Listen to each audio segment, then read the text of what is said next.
صلوات.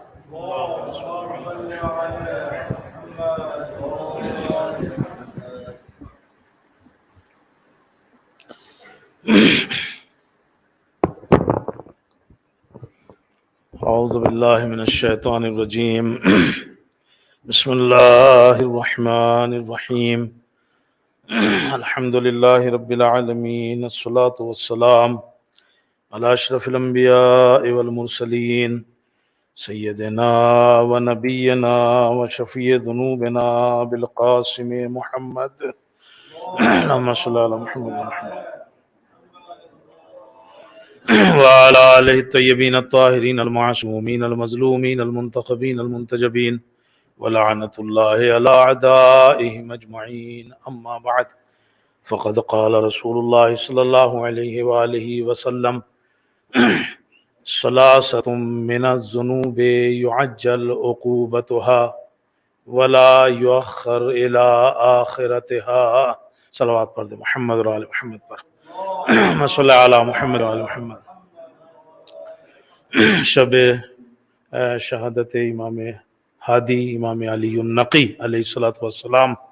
اللہم صلی علی محمد و آل محمد. آپ سب کو تسلیت پیش کرتا ہوں اور ہم سب تسلیت پیش کرتے ہیں امام زمانہ عجل اللہ تعالی فرجہ الشریف کی خدمت میں. اللہم صلی علی محمد و آل محمد. آج چونکہ مناسبت جو ہے وہ امام کی بھی ہے اور اس کے ساتھ ساتھ ایک 40واں بھی ہے، یعنی مرحوم کے ایصال ثواب کی مجلس بھی ہے، اس لیے میں نے اس حدیث مبارکہ کو آپ کے سامنے رکھا ہے تاکہ ایک چھوٹی سی اخلاقی گفتگو جو ہے وہ ہو جائے. اور اس میں رسول اکرم نے ارشاد فرمایا ہے ثلاثۃ من الذنوب، 3 گناہ ایسے ہیں یعجل عقوبتها، کہ جن کی سزا اسی دنیا میں مل جاتی ہے. تعجل عقوبتها، اسی دنیا میں سزا مل جاتی ہے اس کی. ولا تؤخر الی آخرتها، اور اس کے لیے آخرت کا انتظار نہیں ہوتا، یعنی کہ اس کو تاخیر میں نہیں ڈال دیا جاتا کہ صاحب جو ہے وہ آخرت میں جا کے اس کی سزا ملے گی، اسی دنیا میں بھی اس کی سزا جو ہے وہ ملتی ہے. ان 3 گناہوں میں سے پہلا گناہ کہ جس کی سزا جو ہے وہ اسی دنیا میں ملتی ہے وہ ہے البغی علی الناس، لوگوں کے اوپر ظلم کرنا. یہ پہلی چیز ہے. اگر کوئی کسی کے اوپر ظلم کرتا ہے، لوگوں کے اوپر ظلم کرتا ہے، تو حدیث یہ کہتی ہے کہ وہ تیار رہے اس کی سزا بھگتنے کے لیے، چونکہ اس کی سزا میں زیادہ تاخیر نہیں ہوتی. تو اجل سے آیا، الاجل سے کہتے ہیں نا، تو اجل یعنی کہ اس میں جو ہے وہ جلدی ہوتی ہے. پہلی چیز ہے البغی علی الناس، لوگوں کے اوپر ظلم کرنا. اب وہ ظلم چاہے وہ زبان کے ذریعے سے ہو اور چاہے وہ ظلم عمل کے ذریعے سے ہو، یعنی کہ کسی کو کچھ کہنا وہ بھی ظلم ہو سکتا ہے، اور اسی طرح کسی کے ساتھ کچھ کرنا وہ بھی ظلم آ سکتا ہے. تاریخ اسلام اور دوسری تاریخیں جو ہے وہ بھری پڑی ہیں، تاریخ انسانیت اس کی جو ہے وہ مثالوں سے. ظلم اگر زبانی ہے تب بھی اللہ عذاب جو ہے وہ فوراً دے سکتا ہے، اور اس کے لیے آخرت کا انتظار نہیں کرے گا. آیت اللہ فاطمی نیا ایک بزرگ خطیب ہیں ایران کے، وہ اپنی ایک تقریر میں ایک واقعہ بیان کر رہے تھے، اور وہ کہہ رہے تھے کہ آیت اللہ شاہبادی جو ہیں وہ ایک بزرگ مرجع گزرے ہیں ہمارے. آیت اللہ شاہبادی کہتے ہیں کہ وہ اس زمانے میں حمام جا رہے تھے نہانے کے لیے، کیونکہ اس زمانے میں جو حمام ہوتے تھے وہ زمین میں ہوتے تھے، زیر زمین، اور سیڑھی سے چڑھ کے جو ہے وہ جایا جاتا تھا ان کے اوپر. چھوٹی سی سیڑھی ہوتی تھی، زینہ ہوتا تھا جس کے اوپر آدمی چڑھتے تھے.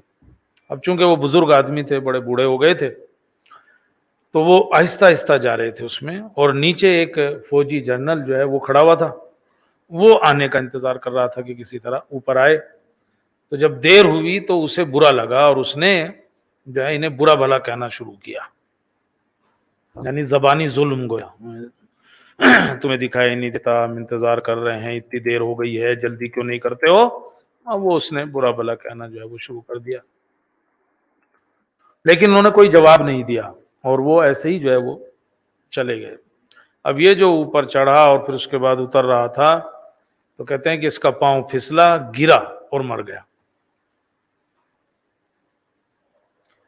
تو کسی نے آیت اللہ شاہ آبادی سے کہا کہ آقا یہ ایسا ایسا ہوا ہے، وہ سرہنگ، وہ جنرل جو آپ کو ابھی گالیاں دے رہا تھا، اس کے ساتھ جو ہے وہ ایسا ہوا۔ تو آپ نے اس کے جواب میں ایک ہی بات، رونے لگے آپ، تو کہا تو آپ کیوں روتے ہو؟ اس نے تو آپ کو برا کہا تھا۔ تو آپ نے پلٹ کے کہا اے کاش میں اس کے جواب میں کچھ کہہ دیتا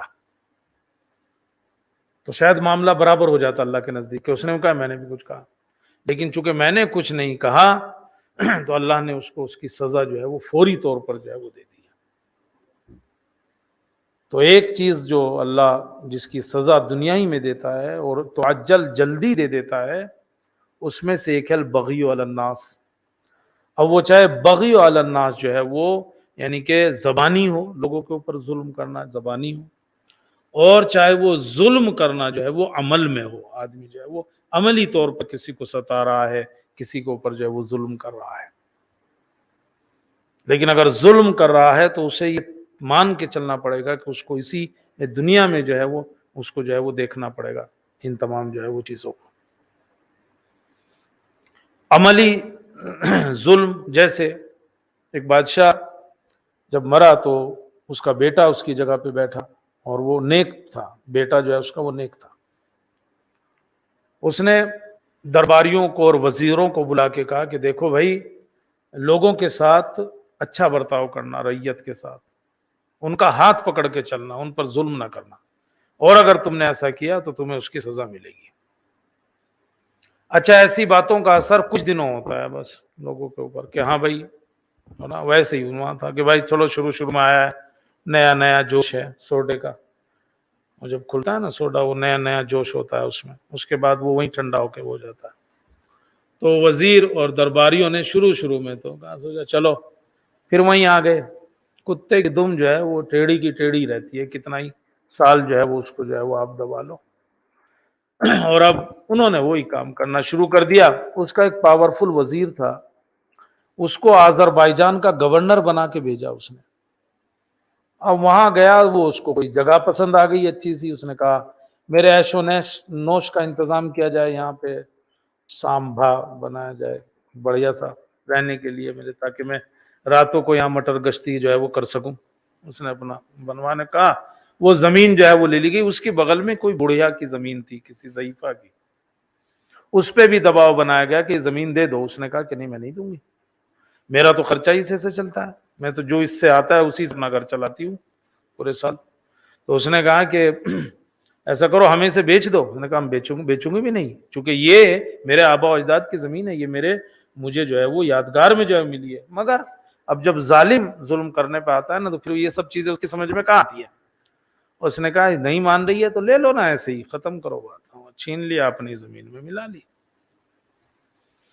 وہ بیچاری ہر روز جب وہ باہر نکلتا تھا، اس کے پیچھے پیچھے جاتی تھی شکار پہ، جب وہ جاتا تھا کہ بھائی میرا تو کچھ کرو، تم نے نہ تو پیسے دیے نہ کچھ کیا، اور زمین بھی لے کے بیٹھ گئے ہو، تھا بڑا ظلم، مگر کون سنتا ہے اس کو۔ اور نتیجہ یہ ہوا کہ وہ بیچاری روز جاتی تھی، کوئی فرق پڑتا نہیں تھا۔ ایک دن اس نے سوچا کہ اس کا بھی تو کوئی بڑا ہے، وہاں چلتی ہوں۔ تو اس وقت جو بادشاہ تھا وہ مدائن میں رہتا تھا، تو وہ بڑھیا آذربائیجان سے مدائن آئی، اور اب اس نے سوچا کہ میں سیدھے بادشاہ کے پاس جاؤں گی تو میری کون سنے گا، جب مجھے یہاں نہیں گھسنے دیتے چھوٹے والے پہ، تو بڑے والے کے پاس کون جانے دے گا۔ اس نے کہیں انتظام کیا ٹھہرنے کا، اور پھر اپنا یہ کہا کہ بھائی کوئی ہے جو یہ بتاؤ یہ شکار پہ کب جاتا ہے۔ اسے پتہ لگا کہ یہ فلاں دن شکار پہ جائے گا، فلاں جگہ جائے گا، تو بڑھیا اس سے پہلے ہی پہنچ گئی وہاں۔ اور اب وہ جب شکار کے لیے ساری چیزیں تیار ہو گئی اور بادشاہ نکلا، وہ پرکھ دے سے اس کے پاس پہنچ گئی اور پورا واقعہ بتایا اس نے کہ میرے ساتھ جو ہے وہ ایسا ہوا۔ تو اس نے پلٹ کے کہا کہ ٹھیک ہے، اپنے غلام کو بلایا، کہا اس سے جو قبیلے کا سردار ہے اس کے پاس چھوڑ دو، 5000 درہم اس کو مہینے کے دو، اور ہم اتنے دیکھتے ہیں کیا کرنا ہے، کسی کو پتہ نہ چلے یہ غلط۔ اس نے اپنے خاص غلام کو بلایا، کہا تم جاؤ آذربائیجان اور دھیان کرو، وہاں پتہ لاؤ حقیقت کیا ہے، سچ کیا ہے، اور اگر وہاں تم سے کوئی پوچھے تو اس سے کہنا کہ میرا غلام بھاگ گیا، اسے ڈھونڈنے آیا ہوں۔ ہمارا غلام بھی آج کل غائب ہے، ڈھونڈ رہے ہیں کہاں گیا، وہ غلام جو ہے وہ بھاگ گیا، اس کو جو ہے وہ لے کے آؤ، لینے آیا ہوں اس کو۔ خیر 20 دن بعد وہ غلام واپس آیا اور اس نے کہا بات تو سچی ہے، اس کے اوپر ظلم ہوا ہے، اور اب بادشاہ نے دربار بلا لیا، سارے درباری اور وزراء سارے جمع کر لیے، اور اس نے واقعہ سنایا کہ بھائی ایک آدمی جس کے پاس سب کچھ ہے، دنیا بھر کی چیزیں ہیں، اور وہ ایک ایسی عورت سے جس کے پاس صرف ایک ٹکڑا زمین کا ہے وہ چھینے تو اس کی سزا کیا ہونی چاہیے؟ تو سب نے کہا کہ بھائی ایسی سزا ملنی چاہیے کہ عبرت ہو جائے دنیا کے لیے۔ کہا ٹھیک کہہ رہے ہو نا؟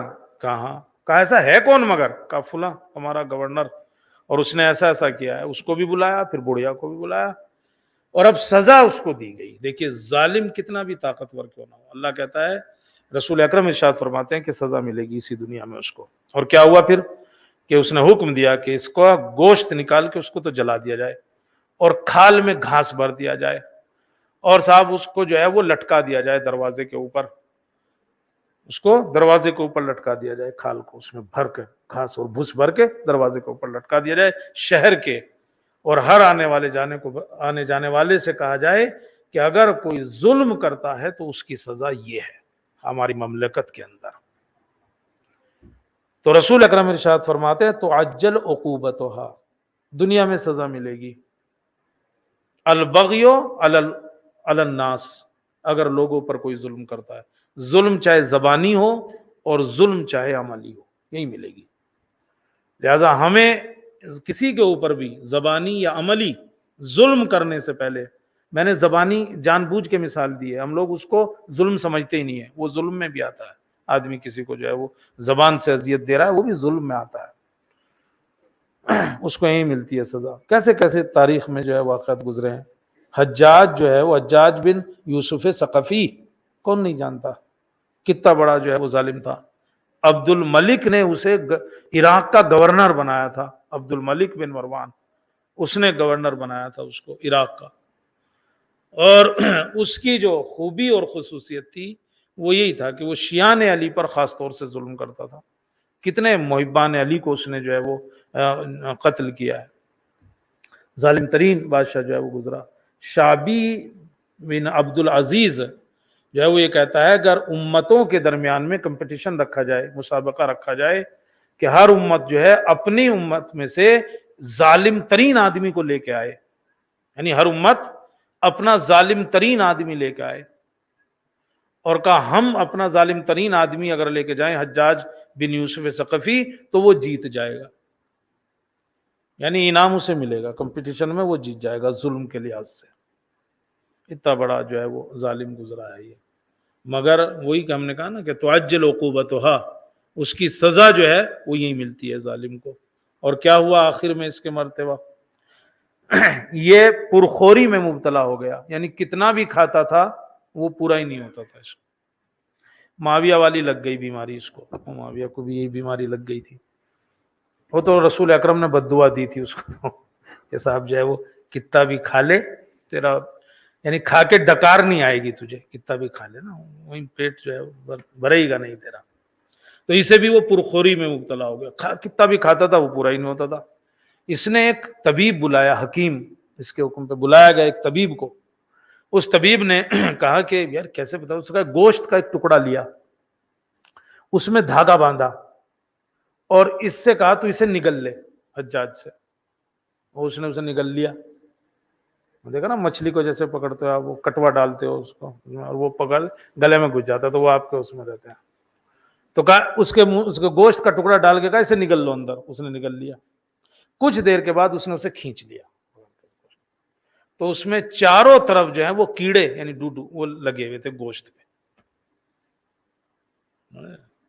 یہ جو آدمی ظلم کرتا ہے نا وہ پتہ نہیں اپنے کو کیا سمجھ بیٹھتا ہے، لیکن اللہ جو ہے وہ سزا دیتا ہے۔ تو یہ اس کو سزا کے طور پہ ہوا، اور دنیا میں اس نے یہ جو ہے وہ بھگتا، اور پھر اللہ نے اس کو سردی میں مبتلا کر دیا، بہت ٹھنڈ لگتی تھی اس کو۔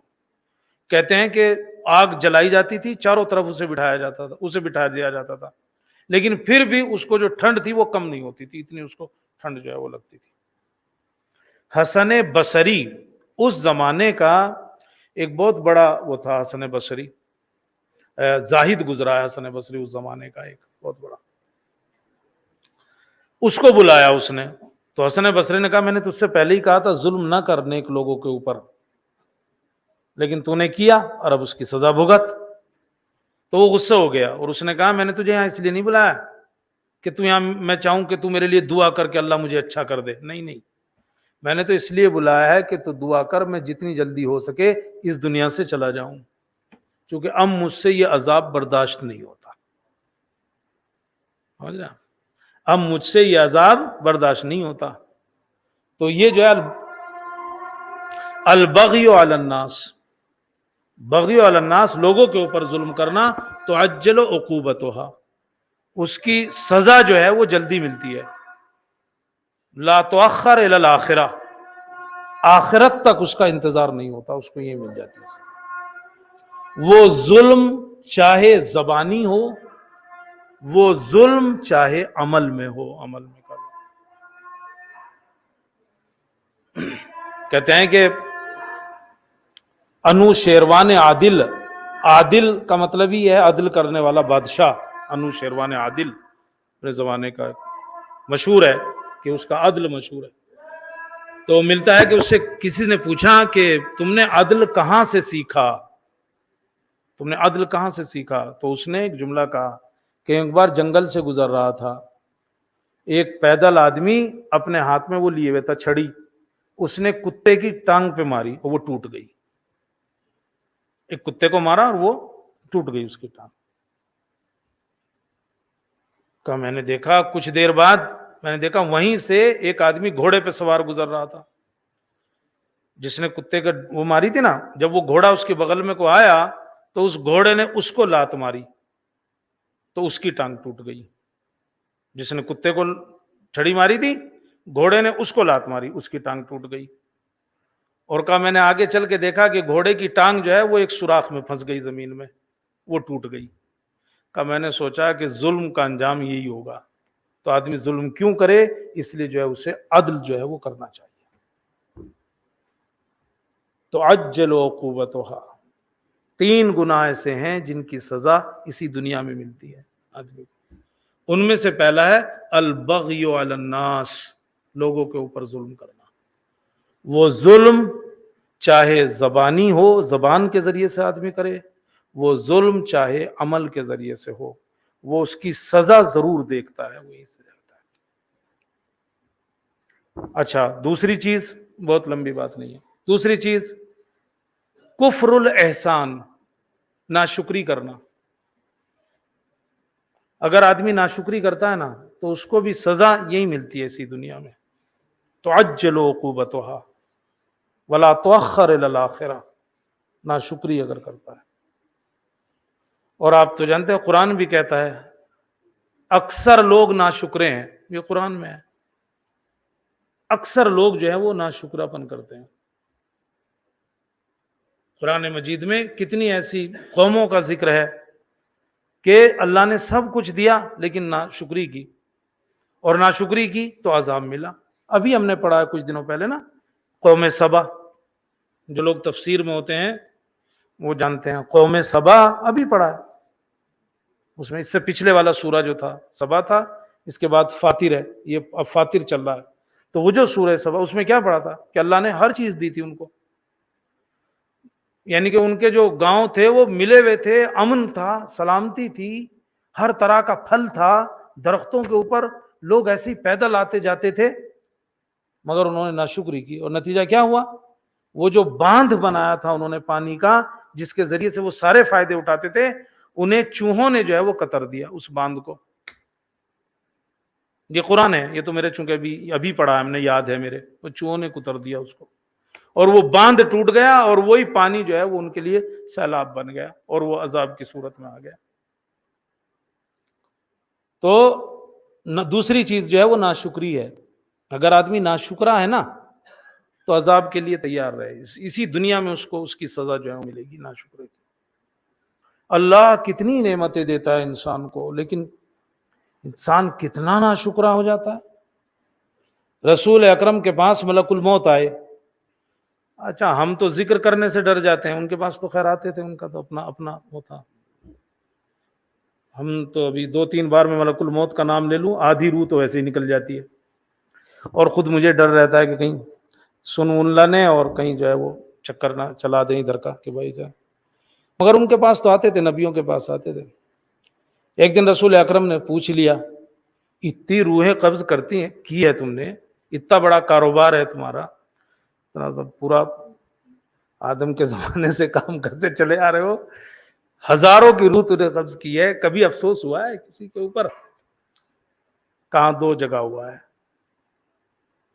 اور اس میں انہوں نے بتایا کہ پہلی جگہ جو ہے وہ کون سی تھی، کہا وہ ایک کشتی جو ہے وہ غرق ہو رہی تھی، سب مر گئے، ایک عورت بچی ایک تختے کے اوپر، اور وہ حاملہ تھی، وہ تختہ جو ہے اسے ایک ساحل پہ لے گیا، وہاں ایک جزیرہ تھا جہاں کوئی نہیں تھا، وہاں گئی تو وہ حاملہ تو تھی پہلے سے، بچہ پیدا ہو گیا، ادھر بچہ پیدا ہوا، ادھر اللہ نے کہا اس کی روح نکال لو اس کی ماں کی۔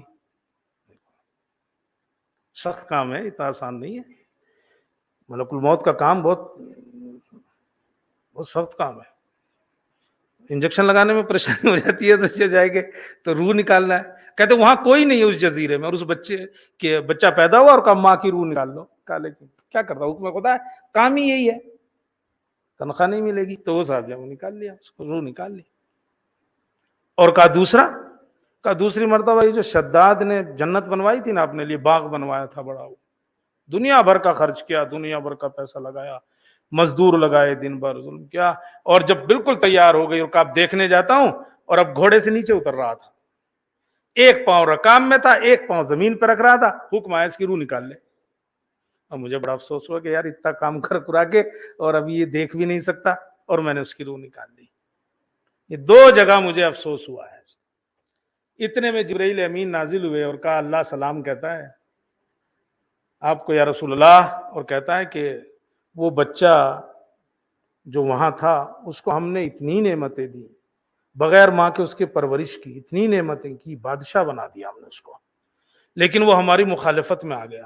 جانتے ہو وہ کون تھا؟ وہ شداد ہی تھا، وہی بچہ تھا، اور کہاں ہم نے پہنچایا، اور کہاں ہماری مخالفت میں آ گیا۔ اب کفران نعمت کی سزا تو ملنا تھی نا اس کو، اس کی روح جو ہے وہ ہم نے قبض کرا لی، اس وقت روح قبض کرا لی۔ تو دوسری چیز جو ہے وہ کیا ہے؟ کفر الاحسان، ناشکری۔ اگر کوئی ناشکری کرتا ہے تو اس کو اسی دنیا میں سزا ملے گی۔ تعجل عقوبتها ولا تؤخر الى آخرتها، آخرت تک نہیں جانی ہے بات، وہاں تو جو ملنی ہے ملے گی، لیکن یہاں بھی اس کو جو ہے وہ سزا ملے گی۔ ایک سوال آتا ہے ذہن میں، کیوں کرتا ہے آدمی ناشکری؟ اتنی سب نعمتیں اللہ نے دی ہیں، مانگے بن مانگے اتنی نعمتیں دی ہے، لیکن آدمی کتنا ناشکر ہے، کیوں کرتا ہے؟ وہ اصل میں پہلی بات تو یہ ہے کہ وہ نعمتوں کی طرف متوجہ ہی نہیں ہے، نعمتوں کی طرف متوجہ ہی نہیں ہوتا آدمی، ایک مشکل آ جائے تو ہنگامہ شروع کر دیتا ہے، لیکن نعمتوں کی طرف اسے توجہ ہی نہیں ہوتی ہے اس کی۔ ایک اہم بات یہ ہے، ہمیں نہیں پتا ہمارا انگوٹھا کتنا کام کا ہے، اس کے بغیر بٹن نہیں لگے گا، اس کے بغیر آپ کیسی چیزوں کو جو ہے وہ پکڑو گے بس، مگر ہم کبھی سوچتے ہی نہیں، نعمتوں کی طرف متوجہ ہی نہیں ہوتے ہیں کہ اللہ نے جو ہمیں نعمتیں دی ہیں وہ کیسے ہوگا۔ ابو ہاشم جعفری 10ویں امام کے پاس آیا، امام علی النقی علیہ الصلوۃ والسلام،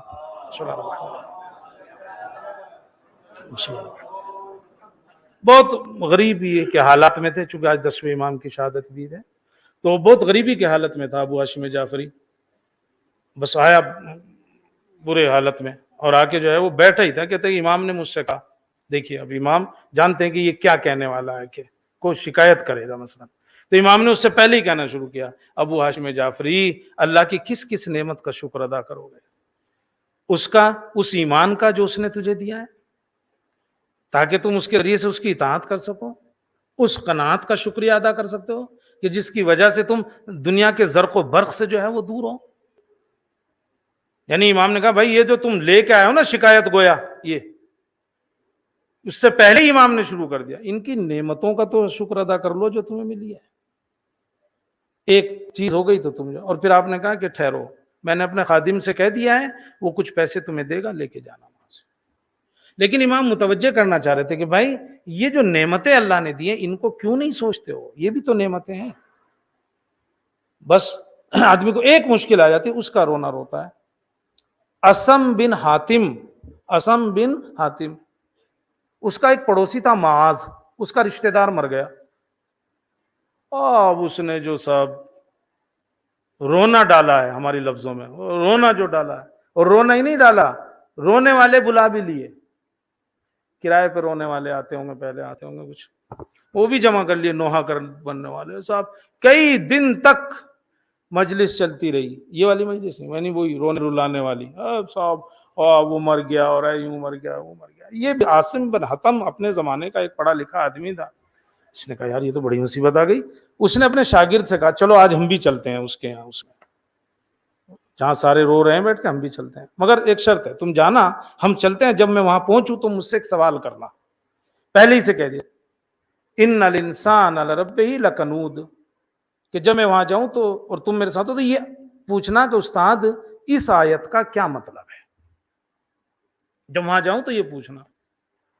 اب وہاں پہنچے، تسلیت وسلیت دیا، پولیسانہ کرتے رہے، سارے جمع ہو گئے، بزرگ آدمی تھے، بیٹھ گئے سب اکٹھے ہو گئے، اور اس کے بعد شاگرد نے کہا استاد یہ اس آیت کا کیا مطلب ہے، ان الانسان لربہ لکنود؟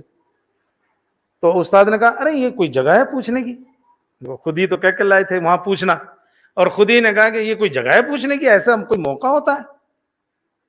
لیکن دوسرے بول پڑے نہیں اچھا کیا نا، بتائیے آپ کیا مطلب ہے؟ کہ اللہ کہتا ہے کہ یہ انسان جو ہے بڑا ناشکرا ہے۔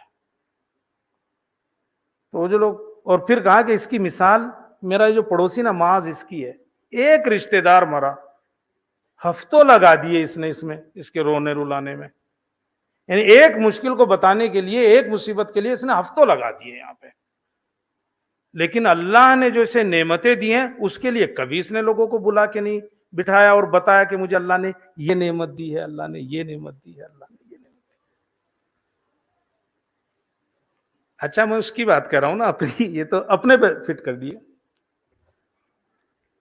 مجلس کے لیے، اب نوحہ اور گریہ کے لیے تو ہفتوں سے یہ کام کر رہا ہے، کبھی جمع کیا تو نے لوگوں کو اور بتایا کہ اللہ نے مجھے یہ نعمت دی ہے، اللہ نے مجھے یہ نعمت دی ہے؟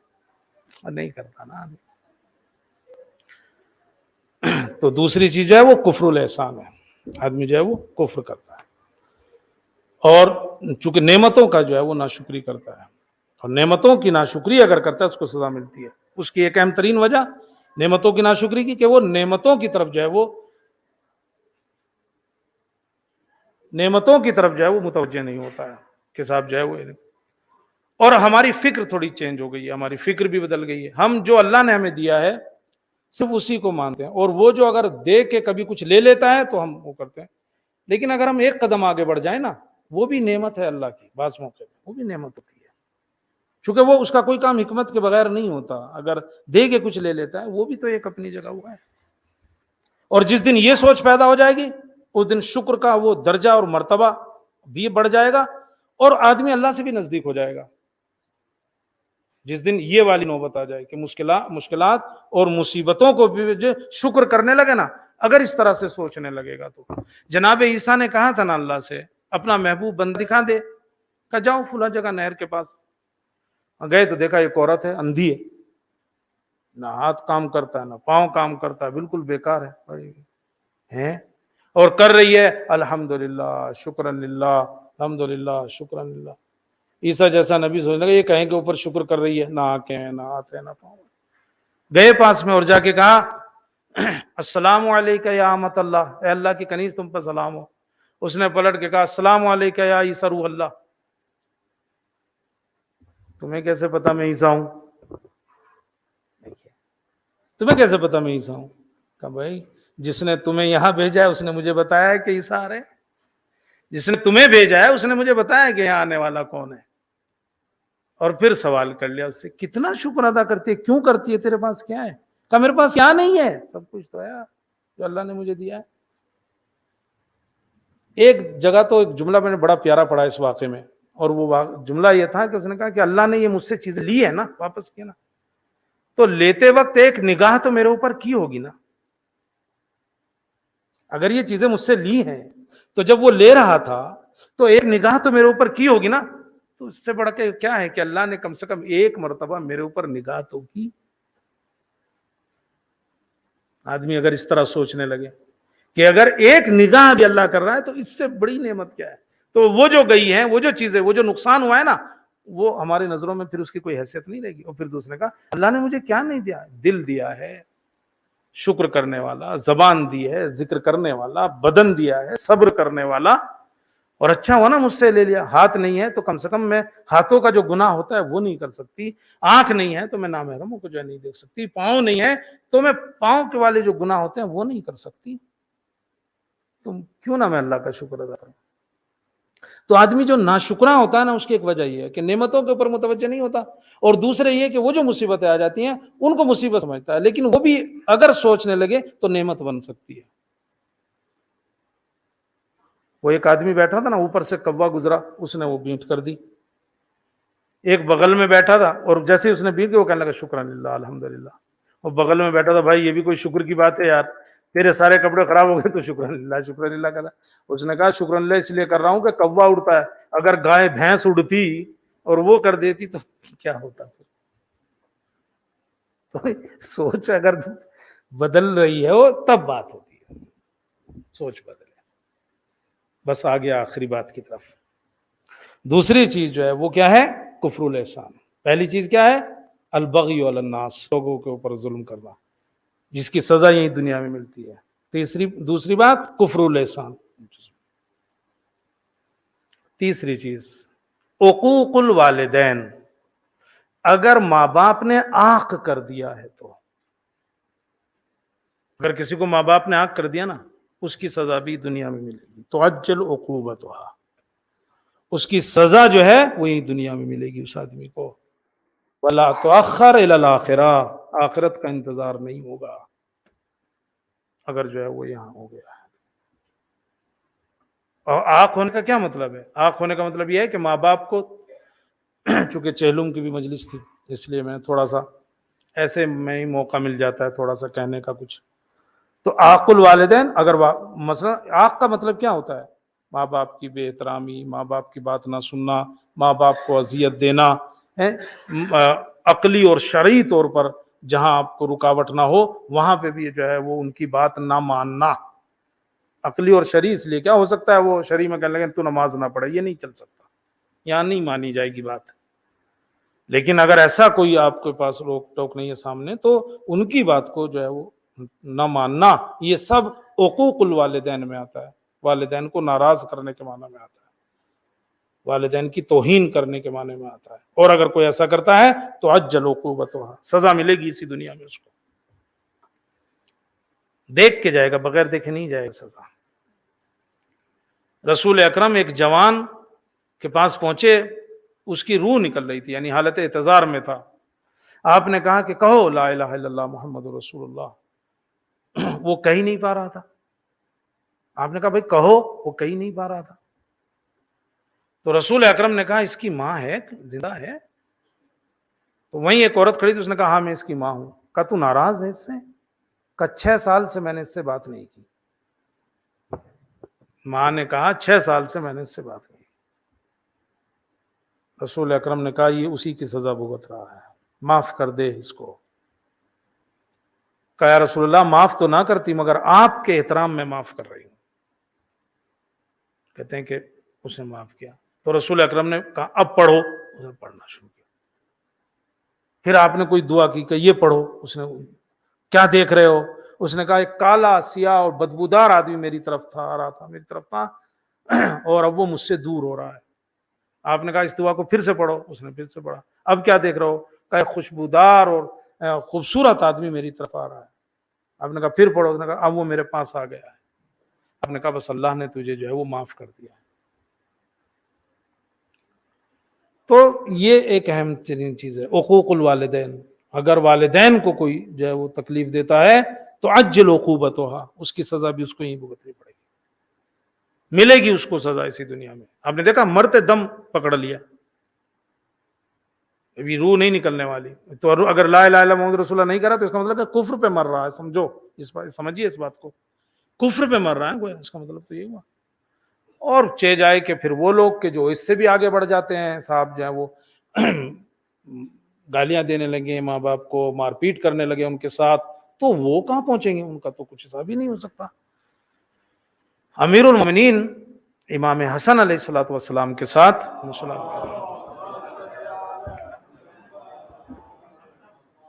میرا تو ٹائم بھی ہو ہی گیا. خانہ کعبہ میں تھے دونوں, امام علی اور امام حسن خانہ کعبہ میں بیٹھے ہوئے تھے کہ ایک مرتبہ کسی کے زور زور سے گریے کی آواز آئی, مناجات توبہ کی آواز آئی, توبہ کر رہا ہے, تڑپ تڑپ کے توبہ کر رہا ہے. آپ نے امام حسن سے کہا بیٹا ذرا دیکھو تو صحیح ہے کون آدمی ہے جو اس طرح سے گریہ اوزاری کر رہا ہے. آپ گئے, دیکھا ایک جوان ہے بیٹھا ہوا ہے. آپ نے اس سے کہا تجھے امیر المومنین بلاتے ہیں. وہ اٹھ کے آیا.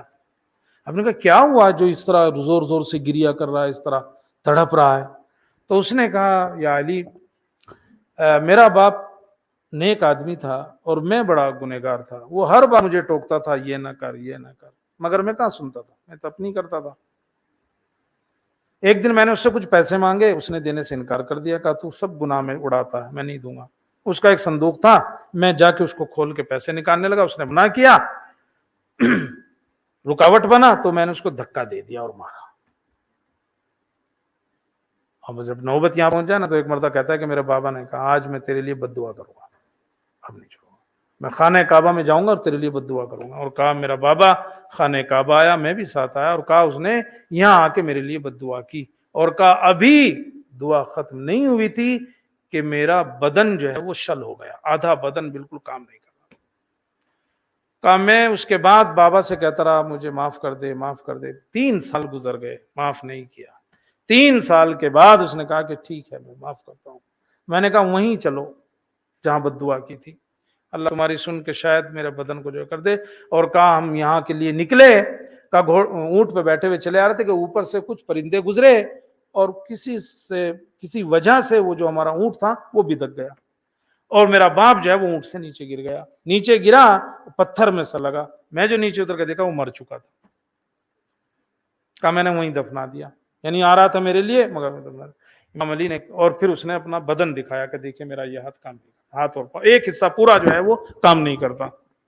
تو امام علی نے کہا کہ چونکہ تیرا باپ راضی ہو گیا تھا تجھے معاف کرنے کے لیے, اس لیے میں تیرے لیے دعا کرتا ہوں. امام نے دعا کی اور اپنا ہاتھ اس کے بدن کے اوپر جو ہے وہ پھیرا, اور اس طرح اسے جو ہے وہ شفا ملی. لیکن جو بات تھی وہ کیا؟ حقوق الوالدین. تیسری اہم چیز جو ہے وہ یہ ہے کہ اگر ماں باپ کو تکلیف دیتا ہے اور ماں باپ آ کر دیتے ہیں تو وہ سزا یہیں بھگت کے جائے گا, اس کو سزا یہیں ملے گی, تو عجل اور جلدی ملے گی. ختم کر دوں بات, کر دوں, کر ہی دیتا ہوں, کر دی ختم. خراسان میں ایک آدمی تھا, آپ کی ساری سننے لگا تو کہاں سے ہو جائے گا. نیا نیا مالدار ہوا تھا, بس آخری بات 2 منٹ, نیا نیا مالدار ہوا تھا.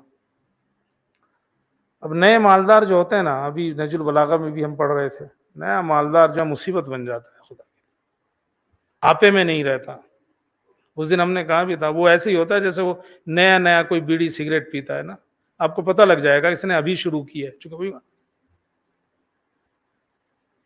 یہاں کا یہ منہ آنکھ پہ آ کے ملتا ہے اس کو, یوں اب سمجھ جاؤ گے دھواں بھی چھوڑتا ہے تو آسمان کی طرف, اب سمجھ جاؤ گے کہ نیا کھلاڑی ہے اس میدان کا. اور جو پرانے ہیں وہ یوں کر کے پیتے ہیں, دکھائی بھی نہیں دے پی رہا کہ نہیں پی رہا ہے, وہ یوں بات ہوتا ہے ان کا, چاہے آستین جل جائے بیچاروں کی مگر وہ اس کو چھپا کے ہی پیتے ہیں, وہ جو پرانے ہو جاتے ہیں پھر پینے والے. تو نیا نیا مالدار بنا تھا.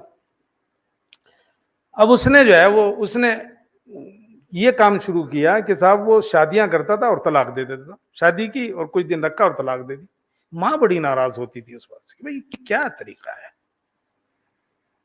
کہ تو جو ہے وہ یہ شادی کرتا اور طلاق دے دیتا ہے, وہ کہاں سننے والا، 1 2 4۔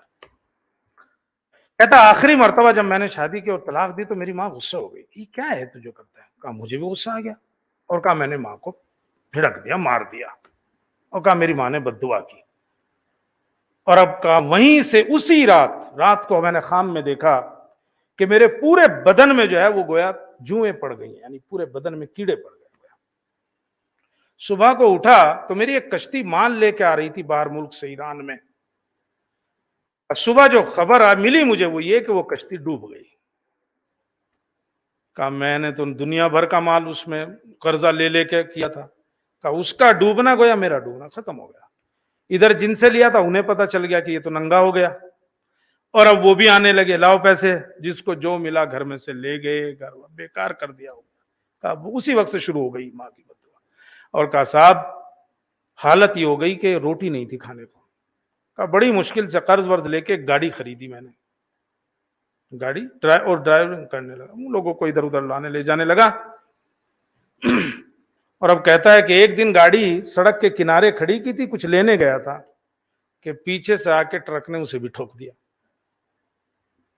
اور اب جو وجہ سنیے آپ، اب جو وجہ جانی گئی کہ آخر کیوں، کہ یہ تو سائیڈ میں کھڑی تھی، وہ جو لوری اور ٹرک آ کے اس کو ٹھوک رہا ہے، کیا ہوا کیا ہے؟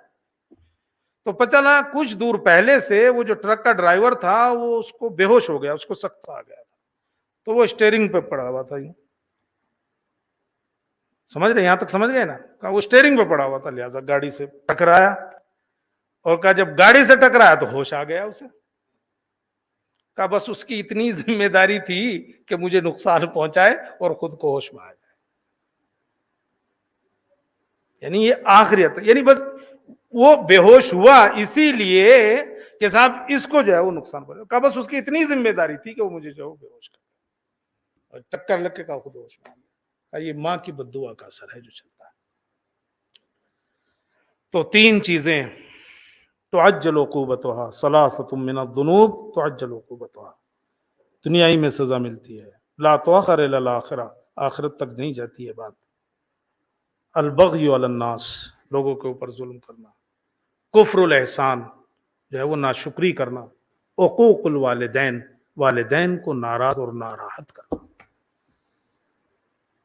آپ کے والدین اگر ہو گیا ہے کوئی تو بہت مشکل ہے، اور اگر ہو گیا ہے تو وہ مرنے کے بعد بھی اپنے کو اچھائی میں بدل سکتا ہے، اس کے لیے ان کے لیے نیک عمل کرے، اچھا عمل کرے، تو ایسا جو ہے وہ ہو سکتا ہے۔ آج چونکہ امام کی شہادت کی بھی تاریخ ہے، اور چونکہ یہ بہرحال چہلم کی بھی مجلس تھی، اس لیے میں نے تھوڑا سا پٹری سے اترا ہوں اور موضوع کو تھوڑا سا چینج کر کے، تاکہ بہرحال اس موقع پہ ایک ہلکی سی نصیحت کا بھی معاملہ ہو جائے، پہلے مجھے اور پھر آپ کو۔ مگر بہرحال ہمیں ان چیزوں سے جو ہے وہ پرہیز جو ہے وہ کرنا ہوگا، تاکہ ہم دنیا میں جو ہے اس کی سزا کے مستحق جو ہے وہ نہ ہو۔ ائمہ معصومین علیہ السلام کی زندگی جو ہے وہ ہمارے سامنے، اگر خود امام ہادی کی زندگی بھی دیکھو، ان کے اوپر جو ہے وہ آخر تک جو ہے وہ ظلم ہوا ہے۔ امام کی جب ہم زندگی دیکھتے ہیں، 42 سال کی کل عمر ہے امام کی، اور اس میں بھی جو ہے وہ کئی مرتبہ قتل کرنے کا آپ کو جو ہے وہ ارادہ کیا گیا۔ خود پہلے تو متوکل، اگرچہ آپ کتاب میں ان کے قاتل کا نام جو ہے متوکل بھی لکھا ہوا ہے، لیکن زیادہ تر لوگ کا ماننا ہے کہ متوکل نے نہیں ان کو کہا، متوکل نے کئی بار ارادہ ضرور کیا۔ ابو العباس کہتا ہے کہ میرے سامنے اس نے فتح بن خاقان سے کہا، جو اس کا وزیر تھا، کہ ان کو قتل کر دو، وہ ہماری حکومت کے خلاف سازش کر رہے ہیں۔ تو کہا میں نے سنا کہ فتح بن خاقان نے کہا کہ نہیں وہ ایسا نہیں کر رہے ہیں، کہا نہیں، اور اس نے 4 جلاد کو حکم دیا تیار ہو جاؤ، انہیں گھر سے اٹھا کے لاؤ رات کے وقت، اور جلاد سے کہا جیسے ہی وہ آئے انہیں قتل کر دو تلوار۔ کہتے ہیں کہ امام کو رات میں اٹھا کے لایا گیا، خود رات کا لباس پہنے ہوئے تھے، آپ گھر کا لباس پہنے ہوئے تھے، اسی لباس میں اٹھا کے لائے، لیکن جب آپ دربار میں آئے تو جلادوں نے تلوار گرا دی اور آپ کے سامنے جو ہے وہ گر گئے آپ کے پیروں میں، اور خود متوکل اٹھا اور اس نے کہا کہ آپ یہاں کیوں آئے، آپ کو کس نے بلایا اس وقت؟ کہا تیرے لوگ لے کے آئے۔ کہا کوئی غلط فہمی ہو گئی ہوگی، کہا جاؤ ان کو چھوڑ کے آؤ۔ پھر بعد میں اس نے جلادوں سے پوچھا تمہیں کیا ہو گیا تھا، جلاد سے پوچھا تو انہوں نے کہا تم نہیں جانتے، وہ اکیلے نہیں تھے، ان کے پاس ساتھ تو سینکڑوں لوگ تھے جو تلوار ہاتھ میں جو ہے وہ لیے ہوئے تھے۔ تو متوکل نے قتل کرنا چاہا اپنے زمانے میں، مگر نہیں ہوا، لیکن اس کے بعد کہتے ہیں کہ معتز کی جب باری آئی ہے تو اس نے امام کو زہر دیا ہے، معتز نے، کھانے میں جو ہے وہ امام کو اس نے جو ہے وہ زہر دیا ہے، معتز نے۔ اللہ اکبر۔ اور آپ جانتے ہیں کہ جب زہر اپنا اثر کرتا ہے تو انسان کا جسم جو ہے وہ نیلا پڑ جاتا ہے، اور انسان کے اندر جو ہے وہ بے چینی جو ہے وہ بے پناہ ہو جاتی ہے۔ لیکن ایک بات کہوں اور بس ختم کروں، ایک جملہ مصائب کا، اور وہ یہ کہ جب امام کو زہر دیا گیا نا، یقیناً اس کا اثر ہے اور امام بڑی تکلیف میں تھے، لیکن اس وقت آپ کے بیٹے امام عسکری آپ کے پاس موجود تھے، چونکہ عسکریین دونوں وہیں پہ جو ہے موجود تھے۔ جب امام ہادی کو زہر دیا گیا تو آپ کے بیٹے امام عسکری جو ہے وہ موجود تھے۔ اللہ اکبر۔ اور امام عسکری نے اس وقت جو ہے وہ بابا کی شہادت کے اوپر اپنا گریبان جو ہے وہ چاک کر لیا۔ تو لوگوں نے پوچھا کہ آپ نے گریبان کیوں چاک کیا؟ تو آپ نے پلٹ کے کہا مصیبت ہی اتنی بڑی، یہ مصیبت ہی اتنی بڑی ہے، گریبان کیوں نہ چاک کروں؟ میں کہوں گا آقا یقیناً مصیبت تو بہت بڑی ہے، لیکن ذرا سا فرق ہے۔ پہلی بات تو یہ ہے کہ آقا آپ کو جب زہر دیا گیا ہے تو آپ کے بیٹے آپ کے پاس موجود تھے، اس سے بڑی کیا بات ہے؟ اور تب بیٹے کو تسلیت دینے والے بھی موجود تھے، صرف اتنا ہی سوال تو کیا ہے کہ گریبان کیوں چاک کیا؟ اللہ اکبر۔ لیکن آقا جب ہم یہ دیکھتے ہیں تو ہماری نظروں میں ایک اور باپ اور بیٹا جو ہے وہ سامنے آ جاتا ہے۔ ارے بیٹا موجود تو تھا لیکن تلوار کے حملے ہو رہے تھے، مگر بیٹا خود اس طرح غش کی حالت میں تھا کہ وہ آپ کے لیے کچھ نہیں کر سکتا تھا۔ اللہ اللہ، اے آقا آپ کو گریبان چاک کرنے پہ صرف پوچھا گیا ہے گریبان کیوں چاک کیا، لیکن آپ کو تسلیت دی ہے، آپ کے سامنے شان و شوکت کے ساتھ تشییع جنازہ ہوئی ہے، لیکن اللہ اللہ، ارے یہ بیٹا ایسا تھا، تسلیت تو کوئی کیا دیتا، درے مار رہے تھے، اذیتیں دے رہے تھے۔ انا للہ و انا الیہ راجعون۔